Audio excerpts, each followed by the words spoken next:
ආයිබෝවන් මගේ ආදරණීය යාළුවෝ හැමෝටම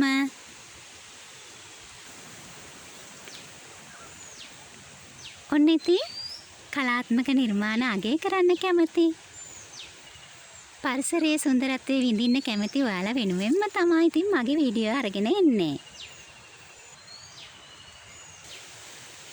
සුන්දරව ගාඩන් එකක් නිර්මාණය කරන්න අවශ්‍ය වෙන පුංචි අයිටම් මෙන්න මේ වගේ පුංචි ලස්සන අයිටම් ගාඩන් එකට එකතු කරගන්න පුළුවන් දේවල්.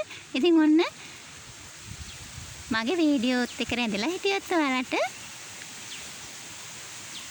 නරඹලා ඔයාලගේ ගාඩන් එකටත් එකතු කරගන්න පුළුවන් මේ. ඔන්න ඉතින් පුංචි මතක් කිරීමක් කරන්න ඕනේ මෙන්න මේ සිමෙන්ති රෝස මල් හදන විදිය මම සරලව ඔයාලට හිතා ගන්නවත් බැරි තරම් සරලව වීඩියෝ එකකින් අරන් ඇවිල්ලා තියෙනවා. වීඩියෝ එක බැලුවේ නැත්නම් ඔන්න ඉතින් බලන්න කියලා ආදරෙන් මතක් කර සිටිනවා. අදත් ඔයාලා වෙනුවෙන් ඔන්න ඉතින් පුංචි ලස්සන නිර්මාණයක් අරන් ඇවිල්ලා තියෙනවා. අපි මේ නිර්මාණය හදන විදිය එනම් බලමු. මම හිතනවා ඔයාලට ඒ වීඩියෝ එකත් ගොඩාක් වැදගත් වෙයි කියලා. නිවසේ සුන්දරත්වය වැඩි කරගන්න පුළුවන්. මෙන්න මේ වගේ පොට් එකකට එකතු කරගන්න පුළුවන් ලස්සන නිර්මාණයක් තමයි අද ඔයාලට හදන විදිය කියලා දෙන්නේ. මෙන්න මේ නෙළුම් පොහට්ටුව මම හදාගත්තේ කොහොමද කියලා තමයි අද ඔයාලට සරලව මම කියලා දෙන්නේ. ඔන්න ඉතින් මේ වගේ අහක යන ඍජු පොම් කෑලි කීපයක් තිබ්බනම් ඉතින් ඔයාලට මේ වැඩේට පහසුයි.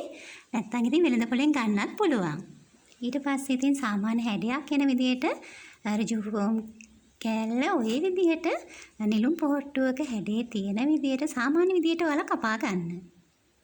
ඉතින් ඒ සඳහා මම නම් පිහියක් තමයි හොඳ කැපෙන භාවිතා කරේ. ඔයාලට පේපර් කටර් එකක් උනත් භාවිතා කරන්න පුළුවන්. ඔන්න අපිට මෙන්න මේ වැලි කඩදාසි කෑල්ලක් අවශ්‍ය වෙනවා. මේ අංක 166 කියන පුටි කපන වැලි කඩදාසි කිව්වොත් වෙළඳ පොලෙන් ඔයාලට ගන්න පුළුවන් අන්න එකක් අවශ්‍ය වෙනවා. ඊට පස්සේ ඔයාලා අර සාමාන්‍ය විදියට කපාගත්ත නෙළුම් මල් පොහට්ටුව ඉවසීමෙන් කරන්න ඕනේ. මෙන්න මේ විදියට අර වැලි කඩදාසි කෑල්ලක් කරන් ලොකු කෑලි ගන්න එපා. එතකොට අර නෙළුම් පොහට්ටුව හැඩේ පේන්නේ නැති නිසා සමහර වෙලාවට කැඩලා යන්න බලයි. ඉතින් මේ වගේ පුංචි කෑලි වලින් ඔයාලට මෙන්න මේ වැලි කඩදාසිය හොඳට මේ විදියට ෆිනිෂ් කරගන්න පුළුවන් මේ නෙළුම් පොහට්ටුවේ හැඩේ එනකම්. ඊට පස්සේ අපිට පුටි අවශ්‍ය වෙනවා. ඔයාලා දන්නවනේ වෙනද පොලේ රෝල් පුටි කිව්වම ගන්න පුළුවන්. ඉතින් මේ ක්‍රීම් එකක් විදියට වෙනම පැකට් එන විදියට තියෙනවා. අපිට සාමාන්‍ය වෙනද පොලේ මේක අපිට කිලෝ ගණන් උනත් ගන්න පුළුවන්. ඉතින් එහෙම පොඩි ප්‍රමාණයක් ඔයාලට ගන්න පුළුවන් වෙනවා. ඉතින් අද මම සාමාන්‍ය විදියට වෙළඳ පොලෙන් පොඩි ප්‍රමාණයක් අරගෙන ඇවිල්ලා තමයි මේ වැඩේට ඔයාලට සම්බන්ධ කරගන්නේ. ඉතින් මේ කැට සහිත වෙන්න පුළුවන් සමහරට මෙහෙම තියෙද්දි ගන්නකොට. ඉතින් ඔයාලට හලලා ගන්න පුළුවන් නම් වඩාත් පහසු වෙයි. අර කැට ගැතිය නැතුව යනවා. ඉතින් අර දියර එක ගන්න පුළුවන් නම් වඩාත් පහසු වෙනවා. ඉතින් ඒක ටිකක් මිල අධික නිසා සාමාන්‍ය පුටි වර්ගයක් ගත්තත් ප්‍රමාණවත් වෙනවා. ඊට පස්සේ ඉතින් මේ බයින්ඩර් ගම් ටිකක් අපිට අවශ්‍ය වෙනවා වෝල් කුටියක මේ මිශ්‍රණය හදාගන්න. ඔන්න ওই විදිහට ඊට පස්සේ පේස්ට් එකක් විදියට වතුර ටිකකුත් මිශ්‍ර කරලා ගම් ටිකකුත් මිශ්‍ර කරලා ඔයාලට දැන් අපි මේ ආවරණය කරගන්න යන්නේ අපි හදාගත්ත නෙළුම් පොහට්ටුව. ඔන්න ওই විදියට නෙළුම් පොහට්ටුවට හොඳින් අර අපි හදාගත්ත පේස්ට් එක ආවරණය කරගන්න ඕනේ. එතකොට ඉතින් අපිට අර අපි මේක සිදුරු එහෙම තිබුණොත් සිදුරුත් හොඳට වැහිලා යනවා. ඒක නිසා ඝනව ආවරණය කරගන්න. මොකද අපි පස්සේ මේක අපි අර කිව්ව 166 වැඩි කඩදාසියෙන් නැවත පැය 5ක් 6ක් වේලලා මේක කපා ගන්න පුළුවන්. ඉතින් පැය 5ක් 6ක් කියන්නේ ඉතින් ඒක වේලෙන ප්‍රමාණය අනුව තමයි. නැත්තම් ඉතින් දින 5ක් 6ක් ගියත් ප්‍රශ්නයක් නැහැ. ඔයාලට පහසු වෙලාවකදී මේක පස්සේ ෆිනිෂ් කරගන්න පුළුවන්. එහෙම ෆිනිෂ් කරගත්තට පස්සේ ඉතින් ඔන්න ඔයාලට වර්ණ ගන්නවන්න ක්‍රම කීපයක් තියෙනවා. ඉතින් ඒක පේන්ට් එකක් අරන් වර්ණ ගන්නන්න පුළුවන්. ඊට පස්සේ මේක මම ඉතින් අර ටිකක් කලාත්මකව තව ටිකක් මේක ආලෝකමත් වෙලා පේන්න වර්ණ ගන්නවන විදිහේදී වෙනසක් ඇති කරන්න ඕන නිසා අද පාවිච්චි කරනවා ඔයාලට විශේෂ දෙයක්. ඔන්න ඉතින් ඒක නිසා තමයි මේ මම බයින්ඩර් ගම් එක මේ ආවරණය කරගන්නේ. ඔයාලා වෙළඳ පොලේ දැකලා ඇති මේ වගේ කලර් ඩස්ට් තියෙනවා විවිධ වර්ණ වලින්. ඉතින් ගෝල්ඩ් ඩස්ට් එකයි උනත් අපිට පාවිච්චි කරන්න පුළුවන්. ඉතින් අපේ නිවසේ තියෙන වර්ණත් එක්ක ගැලපෙන වර්ණයක් තමයි මම මේ යොදාගත්තේ අද ඔයාලට මේ නිලුම් පොහට්ටුව වර්ණ ගන්නවන්න. ඊට පස්සේ අර ඔයාලා ගම් ටික ආවරණය කරපු කොටස් වලට මෙන්න මේ ඩස්ට් එක හොඳින් තවර ගන්න ඕනේ. ඉතින් ওই ඩස්ට් එක ආයි කිසිම විදියකින් ඉවත් වෙන්නේ නැහැ.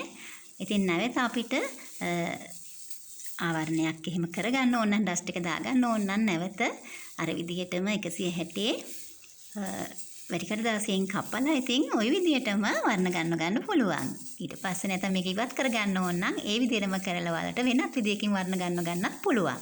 ඉතින් ওই විදිහට තමයි සරලව ඔය ලස්සන නෙළුම් පොහට්ටුව නිර්මාණය කරගන්න. ඉතින් ඔයාලා වර්ණ Tamanට කැමති වර්ණයකින් ඉතින් මේක කරගන්න පුළුවන්. ඉතින් අද මම භාවිතා කරේ මෙන්න මේ වර්ණය තමයි. මේ තහක යන පොත්කොළ ඉතින් අර නෙළුම් පොහට්ටුවේ නටුව හදාගන්න. ඉතින් මම මෙන්න මේ වගේ විදියට අහක යන පොත්කොළ වලින් මෙන්න මේ විදියට හදාගෙන ওই විදියට තුනක් විතර එකට සම්බන්ධ කරලා අපිට කම්බියක් ආධාරයෙන් මේ විදිහට දිගට හදා ගන්න පුළුවන් මේ නටුව. ඉතින් එහෙම ආවරණය කරගත්ත නටුව මෙන්න මේ මල් හදන ටේප් එකකින් වලට ඔතා ගන්න පුළුවන්. ඉතින් එහෙම නැත්නම් වර්ණ ගන්නත් පුළුවන්. ඉතින් මම නම් මෙන්න මේ විදිහට තමා මෙන්න මේකෙන් තමා මේ නටුව ඔතාගෙන තියෙන්නේ. ඔන්න ඉතින් එහෙම ලස්සනට ඒ නටුවත් හදාගෙන ඉතින් ඔයාලට මේ විදිහට පොකුරක් විදිහට ලස්සනට ඔයාලගේ පොට් එකකට එකතු කරගන්න පුළුවන්. ඉතින් උත්සාහයක් දරන්න සරල වගේ තිබුණාට ඉතින් නිර්මාණය කරගෙන යද්දී ඔයාලට සමහර තැන්වලදී ඉතින් අපහසු දැනෙන්න පුළුවන්. ඉතින් උත්සාහයක් තියෙනවා නම් ඉතින් අපිට ලොකු වටිනාකමක් දෙන විදිහට මේ වගේ නිර්මාණයක් කරගත්තම ඇත්තටම ලොකු වටිනාකමක් තියෙනවා. ඉතින් සුන්දරව නිර්මාණය ඔයාලට හදාගන්න පුළුවන් වේවි. මම හිතනවා ඔයාලටත් ලස්සනට මේ නිර්මාණය හදාගන්න පුළුවන් වේවි. මගේ වීඩියෝ එක දිහා බලලා උදව්වක් අරගෙන. ඉතින් මගේ වීඩියෝත් එක්ක එකතු වෙලා ඉන්න ඔයාලා හැමෝටම ගොඩාක් ස්තුතියි. ලයික් එකක් කමෙන්ට් එකක් නොරදවාම දාන ඔයාලා වෙනුවෙන්. ඉතින් ගොඩාක් ස්තුතිවන්ත වෙනවා. එහෙම මාව දිරි ගන්නනවාට. ඉතින් මගේ channel එකත් එක්ක එකතු වෙලා ඉන්න ඔයාලට ලොකු නිර්මාණ වගේම පුංචි ලස්සන නිර්මාණත් බලා ගන්න පුළුවන් වේවි ඉදිරියට. ඒ වගේම ඉතින් ඉදිරියේදී ගේන වීඩියෝ වල ලොකු වෙනස්කම් වෙන්නත් ඉඩ තියෙනවා. ඉතින් මාත් එක්ක රැඳිලා ඉන්න කියලාත් ඒ නිසා ආරාධනා කරනවා. ඉතින් මේ තාක් මාත් එක්ක රැඳිලා ඉන්න ඔයාලා වෙනුවෙන් මම වීඩියෝ කීපයක්ම සුවිශේෂී වීඩියෝ කීපයක්ම අරන් ඇවිල්ලත් තියෙනවා. ඉතින් ඒවා බලලා නැත්නම් ඒවත් නරඹන්න කියලාත් ආරාධනා කරනවා. ඉතින් අද වීඩියෝ එක ගැන මොකද හිතන්නේ කියලා කමෙන්ට් එකක් දාගෙන යන ගමන් ඔන්න ඉතින් මම අද වීඩියෝ එක නතර කරන් තමයි ලැහැස්ති වෙන්නේ. ආයෙත් අලුත් වීඩියෝ එකක් අරන් එනකන් ඔයාලා හැමෝම සතුටින් පරිස්සමෙන් ඉන්න.